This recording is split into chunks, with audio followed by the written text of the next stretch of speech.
Ahmed's Prosperity Party is good news for Ethiopia by Yohannes Gadamu. In November, Ethiopia's Prime Minister Abiy Ahmed established a new pan-Ethiopian political party. It brings together three of the four ethnic-based parties that make up the ruling Ethiopian People's Revolutionary Democratic Front (EPRDF) coalition and five other smaller parties that were previously attended to the periphery of the country's political scene. The establishment of the Prosperity Party (PP) only a few months before the May 2020 general election caused much controversy across the country, with even some in the upper echelons of Abiy's own government criticizing the move. Many Ethiopians appear to be pleased with the merger, seeing it as an opportunity to unite the country and resolve its many deep-rooted problems.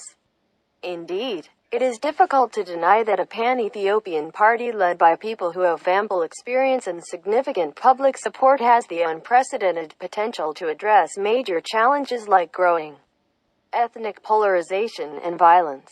Ever since the downfall of the military regime in 1991, Ethiopia has been administered by the EPRDF coalition, which is made up of four parties, each representing an ethnic group: the Tigray People's Liberation Front (TPLF), the Oromo People's Democratic Organization (OPDO), the Amhara National Democratic Movement (ANDM), and the Southern Ethiopian People's Democratic Movement (SEPDM). While on paper the coalition appeared to provide equal representation to all four of its members, in reality it was dominated by its creator, TPLF.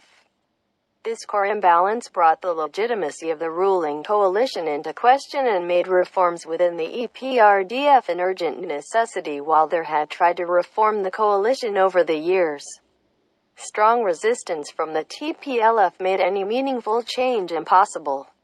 The people of Ethiopia took the matter into their own hands and held demonstrations against the TPLF for 3 consecutive years, paving the way for real change. In April 2018, Abiy Ahmed was elected as the leader of the EPRDF and the Prime Minister of Ethiopia on the back of these protests. From the very beginning of his tenure, Abiy worked on creating an Ethiopia where all citizens are politically and economically equal. And in the short time he has been in power, he has overseen unprecedented reforms and an unrivaled political transformation. Political defendants were released, a landmark peace deal signed with Eritrea. Important political and economic reforms were put in place. However, Abiy's time in power has not been devoid of challenges. Over the past year and a half, ethnic relations across Ethiopia have deteriorated further and violence has become the norm in many parts of the country. The fact that the political system was still very much dominated by the EPRDF and its ethnic components further fueled ethnic strife. Thousands of people were displaced as a result of violence, making Ethiopia the country with the highest number of internally displaced populations in the world. The need of the Sidama people to secede from the various southern nations, nationalities, and People's Region (SNPR) was another major test for Abiy's administration. It intensified ethnic tension and violence until it was peacefully resolved through a referendum which paved the way for the Sidama to create Ethiopia's 10th ethnic-based regional state. Reforms and fight against corruption. EPRDF heavyweights who lost clout following Abiy's rise to power used the influence they have over their communities to heighten tensions and challenge the Prime Minister's political transformation project.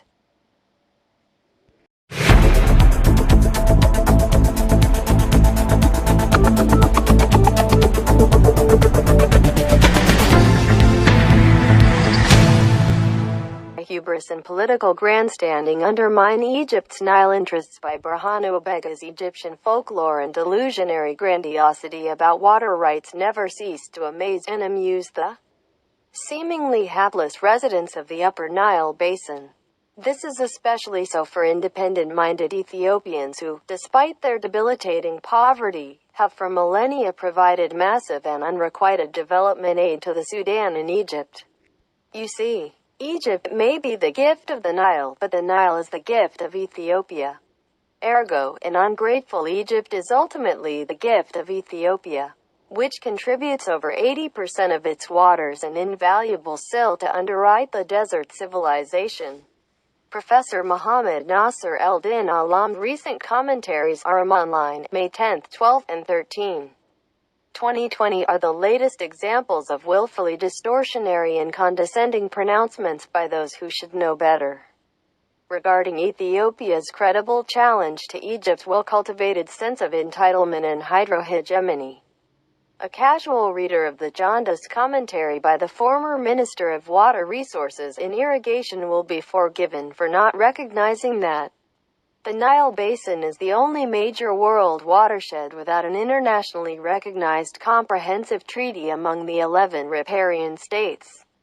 The defunct colonial 1929 and bilateral 1959 agreements that involved only Sudan and Egypt, and the withdrawal of the two lower riparians from the Nile Basin Initiative betray Egypt's futile intention to sustain an untenable status quo. Egypt and Sudan, whose inputs have been invited in the filling schedule of the GERD, had never consulted Ethiopia when they built their dams or engaged in massive and misguided diversions, e.g. Tushka, and recklessly wasteful utilization of Nile waters.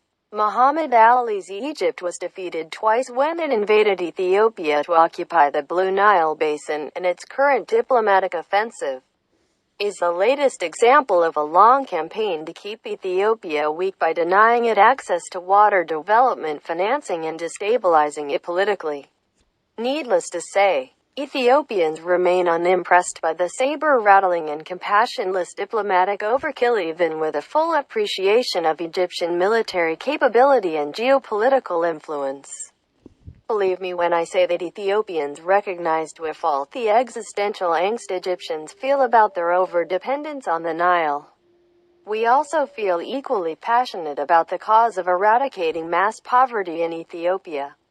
But Ethiopians remain bewildered by the lack of empathy for the Ethiopian poor and the mean-spirited disregard of their sovereign rights by Egyptian officials and intellectuals. So, when it comes to needs, who would accept the odious notion that Egyptians must eat and live in lighted environments while Ethiopians should continue to starve and live in darkness? If Egypt's claim to 100% of the Nile waters just because it needs it, how come it does not volunteer to give 100% of its oil to Ethiopia because the latter has none?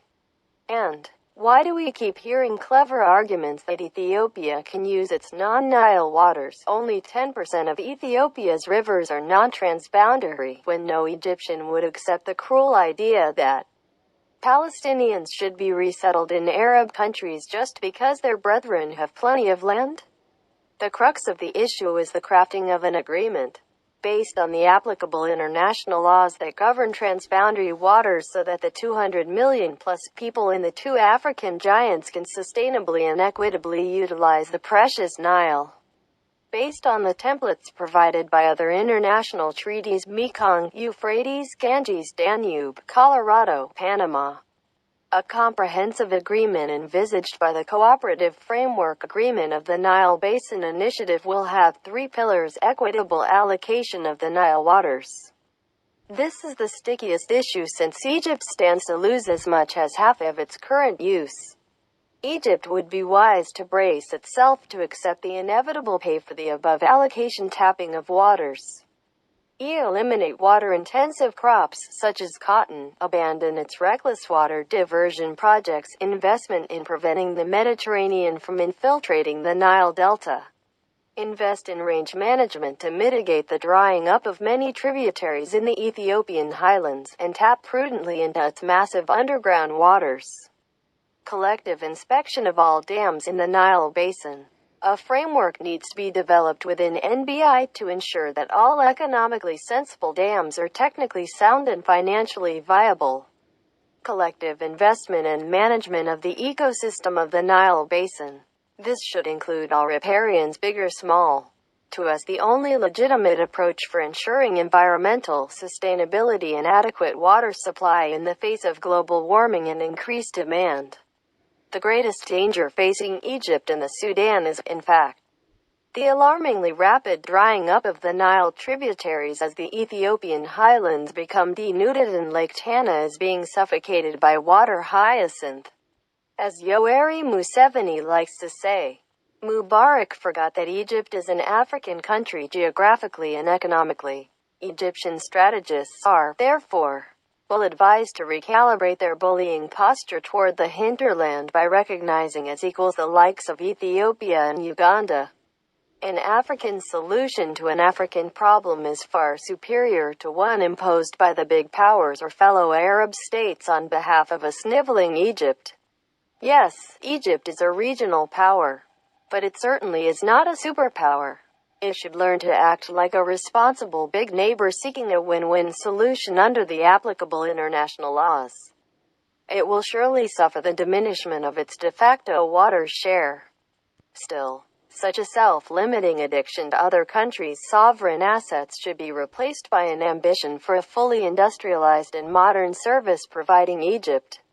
If and when it does, Egypt will be in a better position to lead the greater Nile Valley to the brave world of peace, freedom, and prosperity for all.